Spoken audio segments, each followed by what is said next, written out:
반갑습니다. 지안에듀에서 한국사를 담당하고 있는 김준우입니다. 오늘은 이제 계리직 오리엔테이션 때문에 여러분이랑 뵙게 된 거죠. 그러니까 여러분들이 이제 계리직 수험을 갖다 이제 대부분 이제 좀 그 준비를 해보신 분도 있고 또 처음 와서 이제 준비하시는 분들도 있을 거예요. 그러니까 계리직 시험이 다른 공무원 시험에 비해서 좀 인기가 좋아요. 응시자들도 많고 경쟁률이 좀 높은 편이에요. 근데 실제로 이제 사람들이 계리직을 많이 이렇게 선호하는 이유는 뭘까요? 그러니까 당연해요. 그러니까 예전에 이제 우편금융 나누기 전까지는 3과목이었거든요. 거기다가 공무원 시험 과목 중에서 가장 힘든, 가장 학생들이 어려워하고 공부 분량이 많은 있죠. 국어랑 영어라는 시험 과목이 없어요. 그러니까 그것 때문에 사람들이 이제 계리직을 갖다가 만만하게 보고 많이 선호를 하는 거죠. 실제로 그 국어 영어가 공무원 시험 과목 중에 가장 어렵습니다. 그러니까 그래서 이제 일반 공무원 시험에 비해서는 좀 만만한 게 맞아요. 근데 여러분들이 이제 계리직 공부를 갖다 딱 한번 해보시고 공부를 하려고 책을 딱 주문해서 책을 딱 보지 않습니까? 그러면 책 두께만 봐도 질릴 정도입니다. 그러니까 이제 만만한 시험은 아니에요. 만만한 시험은 아니에요. 여러분이 이제 지금까지 살아오면서 봤던 시험 중에서 어떻게 보면 이제 제일 어려운 시험 중 하나일 겁니다. 뭐 더 어려운 공무원 시험을 갖다 공부해 보신 분들한테는 분명히 뭐 이제 더 만만한 시험이겠죠. 근데 이제 일반인들이 살아가면서 경험해 본 시험 중에서는 상당히 어려운 시험 축에 속해요. 그러니까 하지만 이제 그 어렵다고 해도 있죠. 전부 다 이제 그 뭐 건전한 지적 수준 그리고 이제 조금 부족한 지적 수준을 가지신 분들도 있죠. 열심히 하시면 단기간에 이제 합격을 하십니다. 계리직 같은 경우는 단기간에 합격하시는 분들 보면 뭐 4개월, 6개월 꽤 많습니다. 그러니까 꽤 많지는 않아도 한 10%, 15% 정도는 합격자들 중에서 4개월, 6개월 이런 사람들이 있어요. 그러니까 그리고 대부분은 이제 한 1년 그리고 이제 전년 시험 떨어지고 다시 시험을 봐서 이제 합격하시는 분들 이런 분들도 꽤 많고 다양합니다. 그러니까 근데 이제 단기간에 이제 정말 효율적으로 공부한다면 한 6개월 정도만 해도 이제 완성할 수 있는 이런 시험이라는 거죠. 국어, 영어가 없기 때문에. 근데 그럼에도 불구하고 있죠. 이 계리직 시험을 잘못 공부하면 2년, 3년, 막 5년 걸려서 이제 합격하시는 이런 분들도 있습니다. 그러니까 저는 이제 여러분이 그런 분들이 되지 않기 위해서 있죠. 좀 이제 이 계리직 공무원 시험을 갖다 단기간에 어떻게 이제 합격할 수 있을지, 어떻게 효율적으로 접근할 수 있을지 이 시간에 얘기를 해보도록 하겠습니다. 자, 계리직 시험 과목이 이제 우편과 금융, 그리고 이제 한국사, 그리고 이제 커밀 4과목으로 나눠져 있습니다. 우편 금융은 원래는 2개가 한 과목이었어요. 근데 이제 저번 시험부터 이 2개가 각각의 과목으로 이제 찢어졌습니다. 이 4과목을 갖다가 이제 여러분들 평균적으로 70점, 4728, 총 280점이 나오면 올해 같은 경우 있지 않습니까? 모든 지역에서, 어지간한 지역에서 다 합격할 수 있으세요. 딱 한 지역 빼고 그러니까. 70점이면 그렇게 높은 점수가 아니에요. 그러니까. 그리고 이제 뭐 이게 또 시험 문제가 올해 또 많이 어려웠냐? 그것도 아니에요. 그러니까 우편금융 되게 평이하게 나왔고 한국사는 좀 어렵게 나왔어요. 한국사는 좀 어렵게 나왔고 그 커밀도 약간 어려운 수준이었어요. 그러니까 이제 시험이 이제 그렇게 어렵지 않았음에도 불구하고 합격 컷이 이렇게 낮았던 이유는 계리직 시험은 항상 있지 않습니까? 발표를 미리 발표를 안 해요. 그러니까 시험 6개월 정도 전, 4개월 정도, 6개월 정도쯤 되면 이제 공식적으로 이제 소문이 돌아요. 그러니까 내부적으로 확정이 되는 거예요. 그래가지고 이제 계리직 시험 있을 거다 내년에 이 소문이 나게 되고 있죠. 그리고 실제로 이제 시험 공고가 나는 거는 4개월 전쯤에 해가지고 시험 공고가 나요. 그러다 보니까 학생들이 이제 준비할 시간이 별로 없는 거예요. 그래서 이제 저번 시험에 떨어졌던 학생들 그리고 이제 신규 중에서는 정말 똑똑한 학생들 그런 학생들이 이제 합격을 하는 거죠. 그리고 이제 그런 이유 때문에 이렇게 평균 컷이 낮게 되는 겁니다. 그러니까 여러분이 이제 만약에 내년 같은 경우 지금 이제 우정사업본부 내부적으로 있죠. 시험이 있을 거라고 예상을 하고 있어요. 그러니까 내년 같은 경우 시험이 있다면 올해부터 이제 차근차근 준비하시면 있죠. 아주 이제 유리한 입장에서 유리한 조건에서 시험을 갖다 준비하실 수가 있습니다. 그러니까 자, 그리고 이제 이 4과목 중에 있지 않습니까? 실제로 학생들이 공부를 하는 걸 보면은 학생들이 가장 시간을 많이 투자하고 어려워하는 과목이 뭐냐면 커밀이란 과목이에요. 커밀이란 과목. 근데 이 커밀이 있지 않습니까? 약간 수학적이고 논리적인 감각을 좀 필요로 하고 있어요. 근데 이 수학적이고 논리적인 감각들은 짧은 시간에 키우기가 어렵거든요. 그리고 커밀은 학생들이 진짜 열심히 하는데 성적이 제일 안 나오는 과목이 커밀이에요. 그러니까 자, 근데 보세요. 자, 커미를 갖다 우리가 꽈락 면했어. 40점 맞았어. 근데 만약에 이제 우편 금융 한국사 있죠. 얘들 80점, 평균적으로 80점을 갖다 받았어. 그러면 이제 성적이 어떻게 나올까요? 그러니까 자, 이 두 개 8 곱하기 3 그리고 4 더하면 280점이 나와요. 280점이 나와요. 그러니까 실제로 이제 네 과목이다 보니까 커미를 갖다 그렇게 잘하지 않아도 공부를 해서 바로바로 성적이 나오는 우편금융이랑 한국사를 갖다 있죠. 80점 정도까지만 받으면, 양호하게만 받으면 합격할 수 있다는 거예요.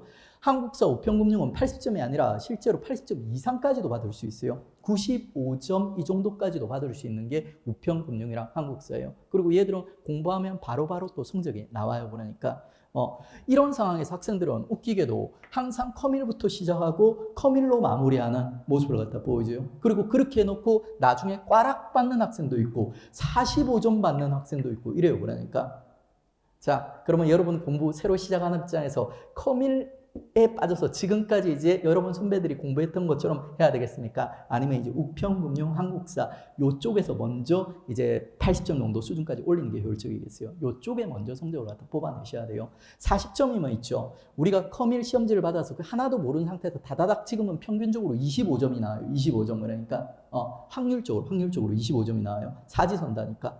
맞잖아요. 4분의 1 하면 25점. 거기서 여러분 실력으로 한 15점 정도. 커밀이 기본적으로 이제 그 약간 논리적인 파트가 있긴 하지만 단순 암기와 관련된 지식들 상당히 많이 나옵니다. 반복해서 출제되는 것들. 그런 것들만 보완을 하셔도 이게 한 45에서 한 50점 정도까지 올릴 수가 있어요. 그러니까 이게 좀 단순 암기라든지 단기간에 성적을 올릴 수 있는 커밀 파트를 커밀 한 50점 정도 확보를 해놓고 있죠. 그 다음에 요거를 올려야 돼요. 요 세 과목을 성적을 올려야 돼요. 그러고 나서 시간이 남는다. 그러면 커밀 더 투자를 하셔서 커밀을 갖다 한 60점, 70점대까지 올려놓으시면 더할 나위 없이 좋죠. 그러니까 근데 학생들은 그걸 안 하고 항상 커밀만 붙잡고 있어요. 커밀로 시작해서 시험 직전까지도 커밀에 대한 걱정을 갖다가 품고 시험장에 들어가서 커밀 때문에 폭망하고 나옵니다. 그러니까 커밀은 확실하게 이제 그 과락만 넘길 수 있을 정도로 일단은 준비를 해놓으시고 있죠. 짧은 시간에 성적을 낼 수 있는 세 과목을 갖다가 전략적으로 공략을 하십시오.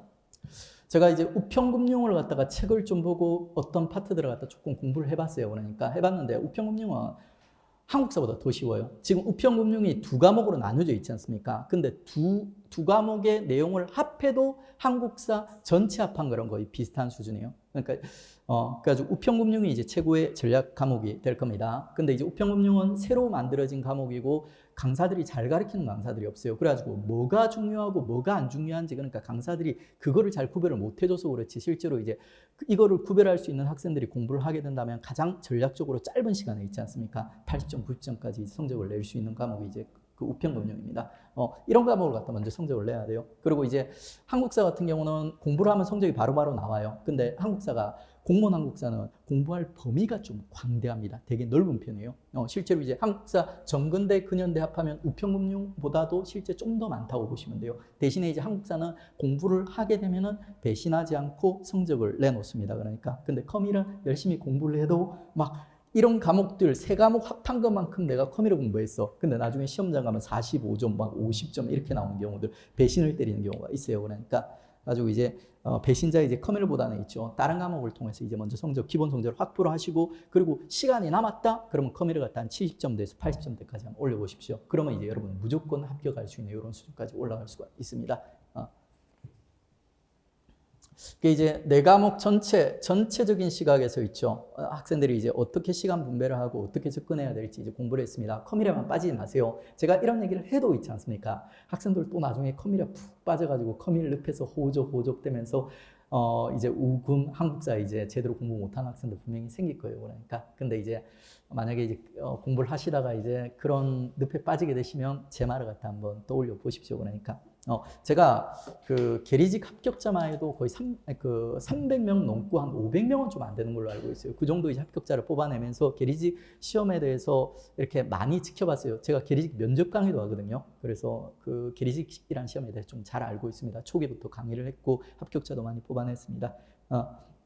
그리고 이제 저도 여러분이랑 비슷하게 이제 공무원 출신이에요. 공무원 수험 생활을 거쳤고, 그리고 저는 이제 지방직 9급 그리고 국가직 9급, 지방직 7급까지 1년 3개월 만에 합격을 했습니다. 그러니까 떨어진 게 아니라 합격을 했어요. 그래서 공무원 생활도 좀 하다가 이제 나와서 다시 강의를 하고 있습니다. 그러니까 이제 물론 파트는 다르지만 같은 이제 공무원 시험이에요. 그리고 이제 여러분이 이제 합격한 선배들을 보면서 이 계리직이라는 시험을 갖다 어떻게 준비해야 되는지 그 내용들을 갖다 여러분한테 정리해서 얘기를 해드리는 거예요.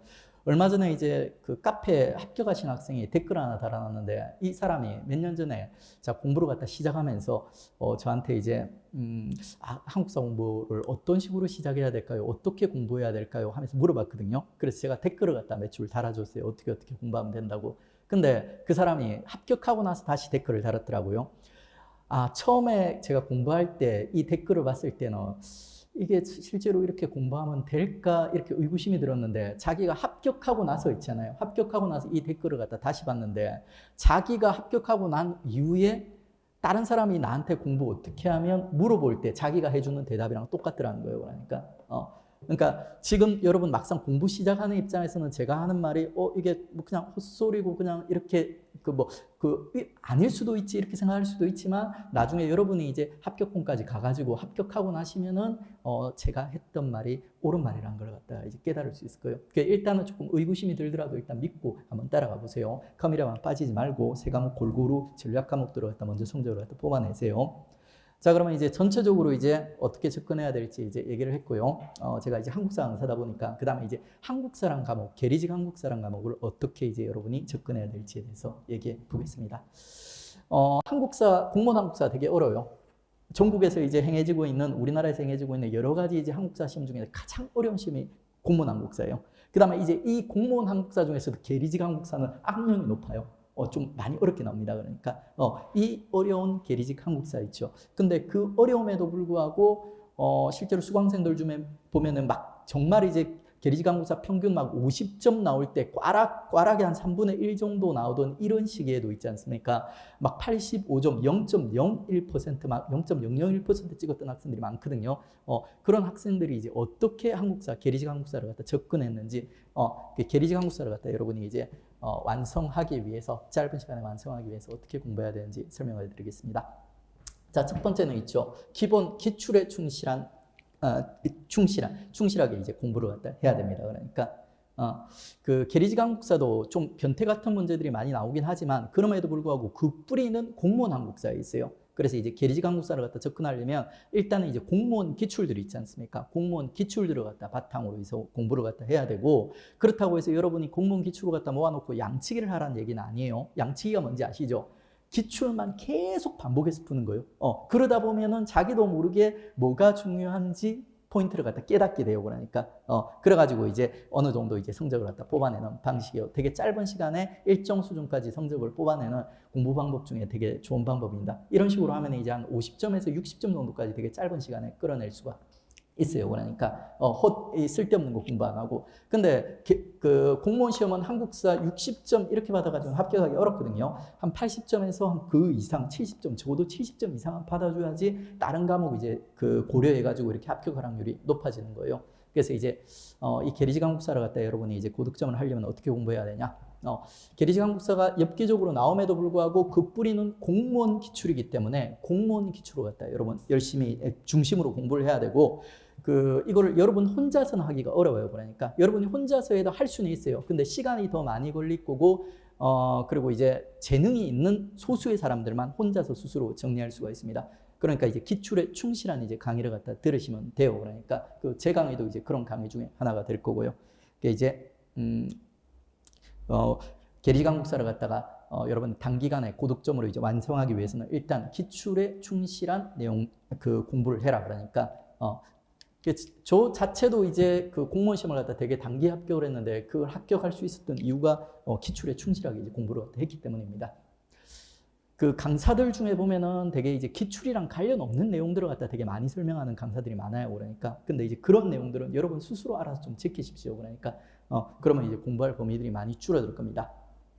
자, 그 다음에 이제 기출을 중심으로 공부를 하더라도 공무원 기출이 엄청나게 많이 누적이 돼 있고 엄청난 지식들이 축적이 돼 있어요. 그래서 이제 이 지식들을 갖다 좀 더 이제 효율적으로 체계적으로 접근하기 위해서 저는 이제 지식들을 갖다 이제 이미지화 시켜 놓은 거예요. 그러니까 각 시대, 국사 같은 경우는 시간을 중심으로 시간의 흐름에 따라서 이제 역사가 전개되는 거예요. 그리고 이제 각 시기의 차이점들 있지 않습니까? 차이점들을 갖다 구별하는 형태로 순서라든지 구별할 줄 아냐 이런 형태로 이제 문제가 구체화됩니다. 그러니까 이제 여기에 대응하기 위해서 저는 이제 국사의 전 시기를 갖다가 이미지화 시켰어요. 요게 이제 조선입니다. 조선 왕조로 갖다 5개의 마디로 나눴어요. 실제로 이제 국정 교과서에도 이 마디가 나눠져 있고 얘들끼리 구별하는 형태로 시험 문제가 구성이 되어 있습니다. 그리고 뭐 고려는 뭐 이런 식으로, 고려는 이런 식으로 해서 이제 각 시기를 갖다 이제 요거는 이제 삼국시대요. 각 시기를 이렇게 이미지화 시키고 있죠.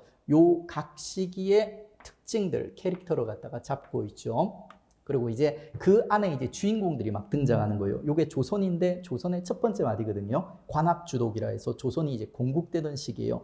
그 시기 때 조선의 시스템을 짰던 5명의 주인공 왕들이 있어요. 요 5명의 주인공 왕들. 요 밑에 있는 애들은 왕권이 약했던 애들이고 위에 있는 애들은 왕권이 강했던 애들이고 중간에는 왕권과 신권의 조화를 이루었던 세종입니다. 그러니까 얘들을 갖다 이제 다시 또 이미지화 시켜서 요 5명을 캐릭터를 잡아주고 여기서 각각 이제 출제되는 포인트들이 있거든요. 그 출제되는 포인트들을 갖다 이제 정리해 드리는 겁니다. 그러니까. 이런 식으로 이제 우리가 접근을 할 거예요. 그럼 아무래도 이제 이미지를 바탕으로 해서 이제 국사의 뼈대를 갖다 잡고 있죠. 이렇게 접근을 하면은 이게 여러분 기억 속에 더 오래 남습니다. 그러니까 아무래도 직관적으로 더 오래 이제 기억에 남게 될 거예요. 이런 이미지도 아무 때나 만든 게 아니라 요거는 왕권의 강약을 갖다 중심으로 이거는 이제 조선이 이제 흥했냐 아니면 시작되는 시점이냐 망해가냐 이런 걸 갖다 이미지화 시켜서 각각을 갖다 이제 이렇게 이미지화 시켜서 접근하면은 한국사를 조금 더 쉽게 접근할 수 있다. 조금 색다른 방법이긴 한데 기출에 분명히 통합니다. 그러니까 좀 더 이제 쉽게 여러분이 접근할 수 있을 거예요.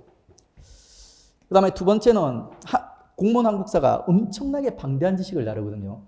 이 방대한 지식을 갖다가 학생들이 이제 공부를 안 해본, 못 해본 학생들은 공부를 할 때 구석기 공부할 때 있지 않습니까? 구석기 공부할 때 구석기의 모든 지적지를 갖다 다 암기하고 구석기 역대 이상한 출제문제들 엽기적인 그 기출에서 나왔던 이상한 지식들까지 전부 다 달달달달달 암기를 하는 거예요. 그러니까 기초부터 해가지고 심화까지 있지 않습니까? 극심화, 엽기적인 지식까지 다 암기해서 구석기 완성을 하고 그 다음에 이제 신석기 넘어가고 그 다음에 청동기 넘어가고 철기 넘어가고 이렇게 이제 공부를 하세요. 그러니까 왜? 공무원 시험은 고득점을 갖다 받아야 되기 때문에. 근데 이게 최악의 공부 방법이에요. 최악의 공부 방법이에요. 이렇게 공부를 하는 학생들은 절대 있지 않습니까? 한국사랑 공부를 갖다 완성할 수가 없어요. 완성할 수가 없어요. 이렇게 이제 완벽하게 있지 않습니까? 첫 단추부터 완벽하게 기억하려는 학생들은 한국사랑 공부를 완성하지 못하고 공무원 공부를 완성할 수가 없어요. 그러니까 이런 학생들을 보면 나중에 시험을 포기하게 되는데 그 포기한 그 교재를 갖다가 책을 딱 보게 되면 책이 앞에만 새까매요. 새까맣고 있죠. 뒤로 가면 점점점 새 책 같은 느낌. 맨 뒤에는 완전 새 책. 이런 식으로 이제 공부하는 학생이에요. 이렇게 공부하면은 국사라는 과목에 이제 전체 그러니까 안 중요한 거랑 중요한 거를 갖다 균등하게 공부하게 되고 안 중요한 것까지 포함해서 이제 우리가 공부를 하려면은 이게 지식이 너무 방대해지는 거예요. 그러니까 구석기만 해도 거의 하루 이틀 정도로 갖다 공부를 갖다 해야 됩니다.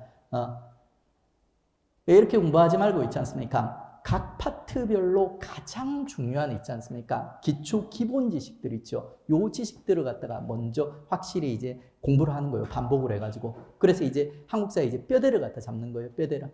출제는 이제 어떤 패턴으로 출제가 되고 있고, 우리가 이제 조선시대는 5개 마디를 갖다 구별을 해야 된다. 그리고 이제 이 시기에 이제 각각 주인공 왕들은, 요 또 5명이, 태태세세성 5명이 있다더라. 두 번째 마디 때는, 4개의 사화가 이제 역사의 중심에 있다더라. 그리고 세 번째 마디 때는, 붕당 정치기인데, 붕당 정치가 이제 4개 마디로, 전개돼 간다더라. 요런 이제 기본적인 이제 뼈대를 갖다 이제 잡는 거예요, 먼저. 그리고 이제 요 뼈대를 바탕으로 해서 각 파트에 이제 빈출되는 포인트, 얘들끼리 구별하는 패턴, 얘들끼리 구별하는 패턴, 그리고 얘 둘이 자주 구별한다더라. 뭐 이런 이제 기본적인 출제 패턴들이 있지 않습니까? 이런 것들을 갖다 이제 먼저 이제 잡는 거예요, 그러니까. 요 단계만 돼도 기출 문제를 갖다 보면 있지 않습니까? 좀 이제 그 기본적인 문제들, 시험 문제가 좀 쉽게 출제되는 한국사들 있지 않습니까? 이런 문제들은 보면은 출제 포인트가 뭔지, 그리고 어지간한 문제들은 이제 풀만하다 이렇게 느껴져요. 그러니까 그 6까지 완성하는 건 어지간한 학생들 다 할 수 있어요. 짧은 시간에. 그러니까. 근데 이거를 갖다 역대 그 공무원 기출에 출제됐던 이상한 지식들까지 포함해서 이제 공부하려도 하다 보니까 한국사가 어려워지는 거예요. 공무원 한국사. 그러니까 초반에는 이런 거는 쿨하게 버리십시오. 그러니까 그리고 이제 기본적인 뼈대 지식, 요 지식들을 갖다 초반에 좀 반복을 하세요. 반복을 해서 이제 요걸로 이제 여러분 뼈대를 만들고 그 안에서 이제 점차적으로 이제 뭐 스텝 3, 요거는 이제 심화 지식인데 요거는 시험에서 있죠. 분명히 나오는 심화 지식들. 특히 이제 계리직 같은 경우는 요 단계보다는 요 단계에서 출제가 되는 경우들이 많아요. 그러니까. 그리고 이제 뭐 그 이거는 완전히 이제 블랙리스트 같은 이런 느낌이죠. 그러니까 완전히 이제 그 역대 기출에서 출제됐던 좀 엽기적인 지식들 이런 것들이 있어요. 근데 이런 것들은 암기한다기보다는 시험 문제 이런 지식들이 나오면 이 지식이 아니라 다른 지식들을 갖다 중심으로 해서 정답을 갖다 찾아가는 연습을 하는 게 좋아요. 그러니까 가지고 이제 단계적으로 이제 요 정도 지식까지 이렇게 완벽하게 이제 정리를 해가지고 그리고 블랙리스트들은 우리가 이제 어떻게 문제에서 이제 우리가 뭐 이렇게 대응하면 되는지 이런 연습들을 갖다 또 해가시면 됩니다. 그러니까 제가 만약에 있지 않습니까? 그 공무원 공부를 갖다 시작을 했어요. 그러니까 시작을 하고 나서 만약에 이런 식으로 이제 공부를 안 하고 초반부터 이제 이런 어려운 지식들 그리고 공무원 공부하는 학생들에 보면 이런 블랙리스트 같은 엽기적인 지식들에 관심을 가지는 강사들이나 학생들 되게 많아요. 그러니까 이런 지식들까지 이제 공부를 했으면 제가 1년 3개월이 아니라 2년, 3년, 4년, 5년이 돼도 합격을 못했을 겁니다. 7급 같은 경우는 시험 과목이 7과목이에요. 그러니까 그 7과목을 갖다가 제가 단기간 합격할 수 있었던 거는 이 원칙을 갖다 지켰던 거예요. 그러니까 기출을 중심으로 해서 초반에 이제 기본 지식 그리고 이제 시험에 빈출되는 출제 패턴들 이런 것들이 이제 파악을 해서 요걸 갖다 좀 반복을 많이 했어요. 이걸 반복을 하면 이제 그 과목에 대한 기본이 형성되게 됩니다. 이 기본만 돼도 새로운 기출을 딱 봤을 때 완벽하게는 안 풀리지만 대충 내가 알고 있는 출제 포인트들이 나왔네. 그리고 풀리는 문제들도 꽤 있어요. 그러니까 그 단계까지만 하면 국사 거의 완성이 된 거예요. 그리고 이제 그 다음에는 이 뼈대에다가 심화 지식들을 갖다 조금씩 결합해서 추가로 암기만 해주시면 돼요. 그러니까 요까지만 이제 완성을 하면은 국사가 이제 거의 완성됐다고 보시면 돼요. 그 다음부터는 보수공사 계속 이제 복습을 해주고 있죠. 잊어먹지 않기 위해서 그리고 이제 또 요 심화 지식들을 갖다 추가로 이 기본 지식에 붙여가지고 이 출제 포인트에서는 요런 심화 지식들이 언급이 된다더라, 출제가 된다더라, 그런 것들을 이제 단순히 이제 시간과 노력을 통해서 이제 암기를 해주시면 한국 사람 공부가 이제 완성이 됩니다. 그리고 이제 플러스 요런 이제 블랙 지식들, 블랙리스트 요런 애들 나왔을 때 시험에 출제됐을 때 대부분은 이런 지식이 있어도 몰라도 정답이 나올 수 있게 문제가 구성이 돼요. 그러니까 이런 것들을 갖다 하기 위한 이제 기출 문제 풀이 있죠. 연습 같은 거 이런 것들을 이제 좀 하고 그러면 이제 한국사 이제 완성이 돼요. 제가 한국사에 대해서 얘기를 했는데 이거는 꼭 한국사뿐만이 아니라 있지 않습니까? 다른 과목도 마찬가지예요. 커밀도 마찬가지고 우금도 마찬가지고 세상에 이제 모든 공부는 이제 이런 식으로 이제 이루어집니다. 그러니까 어떤 새로운 분야를 우리가 공부를 해야 되지 않습니까? 그러면 이제 초반부터 지엽적이고 별로 안 중요한 것들 신경 쓰지 말고 여기서 가장 중요한 거는 뭔가 내가 어떤 직장에 새로 들어가지 않습니까? 그러면 이제 거기서 처음부터 제가 완벽하게 잘할 수가 없지 않습니까? 근데 적어도 내가 이 자리에서 꼭 해야 되는 거 절대 하지 말아야 될 실수는 뭔가 그거라도 일단 파악을 하고 그것만 안 하면 되고 그리고 꼭 해야 되는 것만 하게 되면은 신규 공무원으로서 혹은 신규 직장으로서 일을 못한다는 소리는 안 들어요. 그러니까 그거랑 마찬가지예요. 우리 공부도 이제 가장 중요한 것들 그리고 이제 이 가장 중요한 것들을 갖다 우리가 이제 반복해서 하는 과정에서 있지 않습니까? 직장에서 시키는 가장 중요한 일들을 갖다가 하고 가장 해서는 안 된 일들을 갖다 하지 않는 과정에서 그걸 반복하는 과정에서 뭔가 깨달음이 오게 돼 있어요. 이게 왜 중요하고 이걸 왜 해서는 안 되는지. 그러면 이제 내가 이 분야 이 과목에 대해서 어느 정도 이제 내공이 지식이 이제 쌓여가고 있는 거예요. 그러니까 그 지식들을 바탕으로 해가지고 이제 요 심화 지식들을 나중에 단순 암기를 해 가셔야 됩니다. 요 파트를 한 번에 끝내려고 하지 마세요. 한 번 가지고 안 됩니다. 우리 직장에서 어떤 일을 갖다 새롭게 배울 때도 한 번 하고 나서 잘하기는 어렵죠. 그게 이제 숙련이 돼야지 잘하게 되지 않습니까? 공부도 똑같아요. 그러니까 반복을 두려워하는 학생은 큰 공부를 갖다 완성을 못해요. 조그만 공부, 자격증 같은 경우는 크게 반복하지 않아도 똑똑한 학생들 한두 번 보고 바로 합격하는 학생들이 있는데 공부의 규모가 일정 수준 이상으로 커지지 않습니까? 그러면 반복을 못하는 학생들은 합격을 못해요. 그러니까 똑똑한 학생들도. 이 파트를 갖다 충분히 반복을 해서 기초로 갖다 튼튼히 쌓아 주십시오. 국사도 그렇고 커밀도 그렇고 우금 이런 거 다 마찬가지입니다. 그러니까 요걸 할 줄 알면 어지간한 공부들은 다 합격할 수 있어요. 이게 이제 체계적으로 그 과목에 이제 접근하는 방법입니다. 그러니까 자, 그러면 이제 우리가 이제 그 계리식 한국사를 갖다 이제 좀 우리가 어떻게 접근해야 될지 있지 않습니까? 약간 이제 두 번째 단계는 제 특징이고, 그리고 이제 이거는 이제 보편적인 이제 접근 방법이에요. 그리고 앞에 기출 중심이라는 거, 이것도 보편적인 접근 방법이에요. 이제 이런 방식으로 여러분 공부를 하셔야 되고, 저는 이제 여러분한테 이제 공부를 갖다 가르칠 겁니다. 자, 그다음에 이제 그 한국사 이제 커리큘럼 소개하겠습니다. 303 기초 단계 새로 만든 건데, 제가 예전에는 커리큘럼을 이렇게 만들었어요. 기초 없이 기본 강의 있고, 그 다음에 이제 기본 강의에서 못 다뤘던 심화만 있지 않습니까? 심화 기출 문제랑 같이 소개하는 형태로 이제 그 강의를 갖다 했었습니다. 그러니까. 근데 이제 이렇게 하니까 조금 부작용이 뭐냐면, 기본 강의라고 해도 여기 이제 어지간한 내용들이 다 들어가 있거든요. 어지간한 내용들이 다 들어가 있어요. 정말 까다로운 심화 지식 빼고는 어지간한 내용들이 다 들어가 있어요. 계리직 공무원이 아니라 일반 공무원 시험을 보려면 이 강의 정도만 들으면 실제로 합격권 90점 정도까지 나오는 이런 강의였어요. 그러다 보니까 이제 이거를 갖다가 일정 수준의 학생들까지는 소화를 하시는데, 어떤 학생들은 이거를 갖다 소화를 갖다 못하는 학생들이 생기는 거예요. 가지고 이제 요거보다 더 쉬운 이 있지 않습니까? 30시간짜리 33시간 정도 나온 것 같아요. 이번에 이미 이제 요거는 이제 그 6월 달에 강의가 진행이 됐습니다. 30시간 정도 해가지고 한국사에서 가장 중요한 기본이 되는 지식들 있지 않습니까? 압축적으로 이제 강의를 했죠. 30시간 같은 경우는 제가 말하는 게 조금 느리다 보니까 실제 1.5배속 정도로 이제 복습을 하시지 않습니까? 그러면 이제 맘먹고 한 2, 3일 정도면 한국사 있지 않습니까? 기본으로 갖다 이제 확인할 수 있는 이런 강의입니다. 그러니까 이 강의를 통해서 한국사에서 이제 뭐가 제일 중요한지, 어떤 거를 갖다가 그 시험에 출제하는지, 요런 이제 한국사 이제 뼈대를 갖다 우리가 맛볼 수 있는 기초 강의입니다. 그리고 이제 요 강의 다음에 전개되는 게 이제 올인원 강의예요. 요 올인원 강의는 이제 좀 그 기본 문제풀이랑 결합을 해서 있죠. 좀 길게 진행을 할 겁니다. 그 3개월 동안 이제 진행을 할 거고 있죠. 요 강의를 갖다가 이제 소화를 하게 되면은 이제 공무원 한국사를 갖다 완벽하게 대응했다고 보시면 돼요. 일반적인 공무원 한국사뿐만 아니라 공무원 한국사 어렵게 나왔을 때 계리직 시험 같은 한국사까지도 이제 대응할 수 있는 강의로서 이제 올인원 완전한 이제 강의로서 구성이 될 거예요. 근데 이제 이 강의가 내용도 좀 아무래도 이제 좀 방대하고 있죠. 방대하고 그러다 보니까 이제 요 강의 이전에 이제 기초 강의가 이렇게 기초가 된 상태에서 들어오는 게 좋죠. 혹은 이제 올인원 강의를 갖다 이제 처음 들으시는 분들도 어떤 특정한 파트에서 내가 좀 힘들다. 그러면 이제 기초 강의의 그 특정한 파트 있지 않습니까? 그거 보면 한 특정한 뭐 조선이라든지 삼국시대 하면 2-3시간밖에 안 되거든요. 그거로 갖다 한 2-3번 정도 이제 돌려서 들으면서 기초를 쌓고, 그 다음에 이제 다시 이제 올인원으로 넘어오면 되는 거예요. 올인원을 갖다 어려워하는 학생들을 위해서. 그리고 이제 올인원 듣고 나서도 뭔가 내용이 방대하다 보니까 정리가 안 되는 이런 느낌을 받을 때가 있어요. 우리 머릿속에 이제 지식들이 우리가 흡수를 한 다음에 이게 머릿속에서 그 체계를 갖다 잡아가거든요.